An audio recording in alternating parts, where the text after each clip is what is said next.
Hey everybody, it's Eddie J on Crypto for Grow My Bag TV, and let's dig into what I just announced with the Crypto Minute. Coinbase. You know, when I look at the SEC, I look at just constant losses. I know they win cases, smaller cases that, are more quiet than anything else, but they keep losing big cases. Another big case is coming up, and I think they're going to get squashed. And it's the idea of what their definition is of a security. And that is what Coinbase is challenging. That's going to be a very big deal as we continue to see that play out, because it would be yet another loss. And if you really contemplate things, what I'm seeing is those constant losses building up on the SEC, and then, well, doesn't look like they're doing such a good job, right? So if it keeps piling up, at some point you're going to have a change in leadership, straight up. That's what I think. I'm hoping Hester Peirce would be the person that would take over. She seems to have an even hand, take a pragmatic approach to things, really think things through, and most importantly, you know what I love about her? She explains to you how and why she's thinking a particular way. That's commendable. Now, there seems to be a lot of controversy over BlackRock's Bitcoin spot ETF, and here's why. Apparently, it was listed on DTCC, right? And it was listed on their website. Somebody found it and then said, oh, then it was taken down, then it was found again. I don't know if it was actually taken down. I don't know that I think it was actually there, right? That's number one. I think it was actually there. So that's not fake news. I think possibly the bringing down of it was fake news, because I don't think it was brought down. At best, I think it was hidden, right? Because it wasn't supposed to be seen to begin with. So that's a breach on DTCC, right? Then I'm sitting back and I'm looking at it, and then, so now all of a sudden it's back again? Like, listen, there's no controversy. I don't think there's an ounce of controversy. They are preparing to launch their Bitcoin spot ETF. That's what they're doing. Okay. And I think that all of this is just keeping that in the news. Somebody's trying to drive down, then drive up the price of Bitcoin. I think that's what's really going on with all the rumors and all the FUD out there. Trust me, that's going to happen. When it's going to happen, I don't know, but it's going to happen. Okay. I think you have a faster chance. Like I said yesterday, I think you have a faster chance of seeing Grayscale's, Bitcoin spot ETF go into effect faster than anybody else's, because they actually have a court order behind them. So if the SEC doesn't make a move, it's approved and they can rock on, right? And from what I understand, my previous reporting, they're actually ready to rock and roll. So not hard to do. What's up next? BlockFi exiting bankruptcy. Why? Because they have a bankruptcy plan that they're enacted yesterday. What does that mean? It means that customers and creditors are able to apply for their money.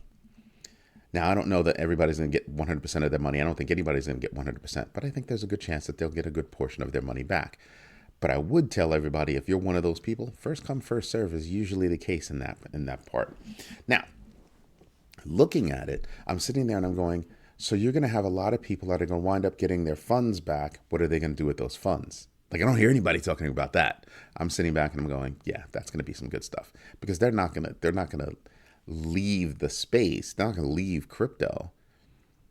They're just going to move it, right? So it's lost money. I think they're going to put their money back in crypto. That's what I'm thinking. I think the bulk of that money will wind up coming back to crypto, and it's all going to be, affected by how much money they can get back from, let's say, FTX and 3 Hours Capital. All those other things are going to play into how much money they can actually pay out. Again, I would be looking at first come, first serve. So get your paperwork in line. They're accepting paperwork. They're not expecting to actually start paying things out until early 2024. I take that as Q1. That's just my take on it. Now, something else that happened, Binance. There is a new exchange, a new centralized exchange in Hong Kong that's filing for, the appropriate licensing in that space, right? And there are rumors floating around that Binance could be behind it. I started thinking about this. I started, playing it back in the back of my mind, and I started saying, well, is it a bad thing for Binance to be backing, basically a local exchange? I don't think so. However, how they do it makes a difference to me. And if they went through all this trouble to do a more clandestine kind of supporting of this exchange or backing of this exchange, either one, that would give me pause for concern, right? Because that would tell me that they still haven't learned their lesson when it comes to regulatory compliance. So for me, I'm looking for Binance. They're the world's largest, by volume. They're the world's largest centralized exchange. I'm expecting them to step up their freaking regulatory compliance game. That's what I'm expecting. And I'm not seeing it yet. It's ticking me off. Because I actually, when I got started, Binance was one of the companies that I actually liked. I know I used past tense on that. I still kind of like them, but I'm getting tired of these just stupid moves, right? Ripple is making moves. Ripple's making big moves.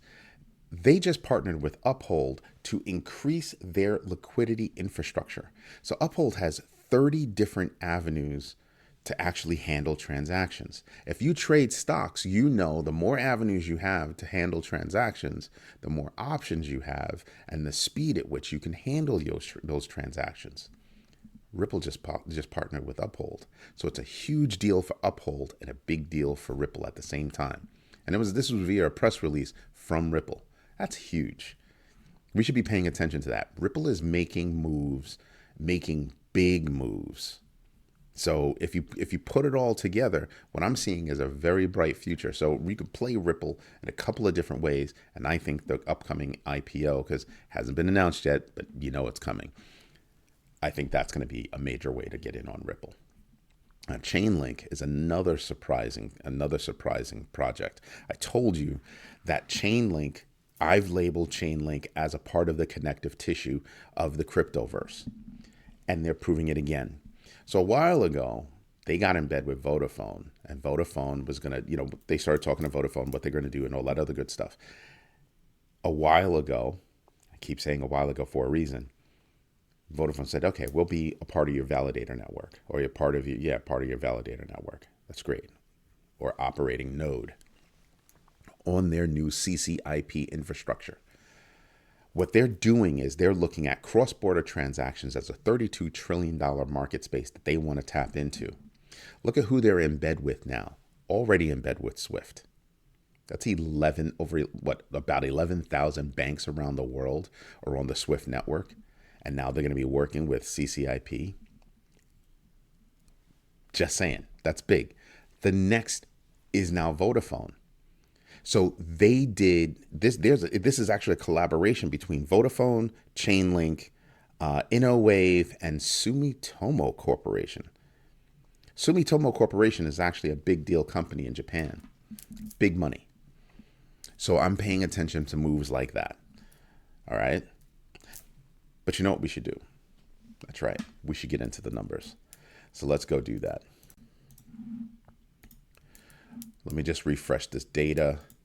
And then we can start to see, what are the biggest movers? What are the biggest, gainers and losers in the current market space?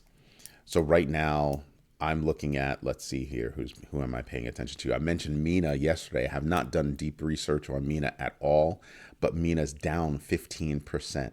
They're 92% off their all-time high.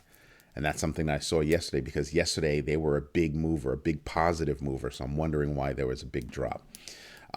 Game AI, I have no idea who they are, but the fact that you have two, big keywords in your name tells me, not so much. They're also ranked 197, right?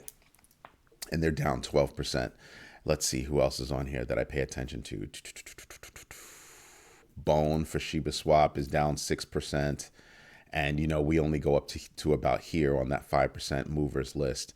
And the reason why is because if you're moving less than 5%, you're not really moving all that much. Uniswap is at 4%, right? Stacks was up big. This is a minor. If you look at this, that's a minor pullback. That's a minor correction. That's people taking money off the table. Phantom, same thing. I think all of those are just people trying to shave money. And I told you about this yesterday. Arbitrum at 3% is nothing, meaning the move is nothing. But on the other side, I'm looking and I'm saying, okay, so Chainlink up another 7% right now. Pepe is up 7%. I told you before, I'm not messing around with Pepe. Although I will say they meet certain, it meets certain requirements, right? Where else are you going to make 7% in a day? In a 24-hour span, where are you going to have your money where you can make 7% in a day? Just saying. So there are reasons why people are getting involved in Pepe, and look at that price point. That price point is ridiculous. So you can get in and you can make a couple of bucks and you'd be happy about it. However, there are other places where I can put my money, right? Who else am I paying attention to here? Didex. I don't pay attention to that, but they move 5%, and that's it. WorldCoin. I told you, I'm not a player. I'm not looking at WorldCoin for anything. I'm not touching it. Fear and Greed Index is at 72. It's 66 yesterday. It's 72 now. It's 72 now, and there are got to be a couple of reasons for that. And the one, like I said, the first reason is going to be Grayscale has that court order. And I don't think people are paying attention to it because BlackRock is a way bigger name. But Grayscale has that court order, and Grayscale move first for getting their Bitcoin spot ETF out the door. So pay attention, really pay attention. Right now, we're at $52 billion, almost $53 billion in total value locked. Now, let's take a look at this number. Do you see this? Do you see this? Now we're playing the lateral game. We've blown through my green band, which started from 26,475 to 31,580, and now we're way above that at 34,198, and we're moving laterally right now. Are you paying attention to that? We're moving laterally right now, and I think the more we move laterally, we're just coming closer to getting to more opportunity for upward momentum. And the reason why? Because of those Bitcoin spot ETFs. I think that's going to happen. Now I'm back in the camp of that's going to happen this year. Like, I don't see that there's a way for it to happen next year. I think the first one is going to hit this year, and then you're just going to have a long string of them. And remember, ARK Invest technically is ahead of the line after Grayscale. So BlackRock is technically, I think, after them. So that's something I'm paying attention to. But they keep filing and refiling and everything, so maybe the dates change, but everybody seems to be gearing up. And I think that Cathie Wood's ARK Invest made moves to get some cash on hand because I think they're also seeding, for a spot Bitcoin ETF approval. And that's huge. Everything seems like it's in the red. This is not a bad thing. And the reason why is, remember yesterday, it was, Mina was dark green. Now it's dark red because it fell just as hard. Went up hard, fell just as hard. Link is up. These are the things I'm paying attention to. Again, don't sleep on Solana. Do you know that Solana, let me go back over here. Do you know that Solana, look at this, year to date, it's up 220%. 220%. Yeah, no doubts on Solana. No doubts on Solana. And I'm looking at it and I'm going, yeah, let's compare it to Bitcoin, up 106%. Let's compare it to Ethereum, only up 48%. Even Ripple, only up 63.27%. This puppy is up over 220%. Another good one. Look again, Chainlink up 99%, over 99%. Something else that everybody seems to be sleeping on, and I don't know why. Bitcoin Cash up 162% plus. I have a list of favorites. You can tell here by the stars that I have next to them. I have a list of favorites, and I pay attention to those favorites. I'm paying attention to who's moving in sync, who's not moving in sync, like just what's going on with their spaces, what kind of news can affect them, and everything else. Chainlink is going to continue to grow, and that's because Chainlink has a tap into the Swift network. That means all of those big banks, little banks, just all the banks around the world that are on that network, again, almost 11,000 round about 11,000. They have access to Chainlink CCIP protocol, which makes it faster for those banks to handle cross-border transactions. Huge, huge, huger than huge. Anyway, this is Eddie J on Crypto for Grow My Bag TV. If you like what I'm doing, drop me a note. Love to hear from you. And you know what? Even if you don't like what I'm doing, if you could drop me a note and tell me how I can do better, I'd be greatly appreciated. Anyway, this is Eddie J on Crypto for Grow My Bag TV. Hope you have a good one. Bye-bye.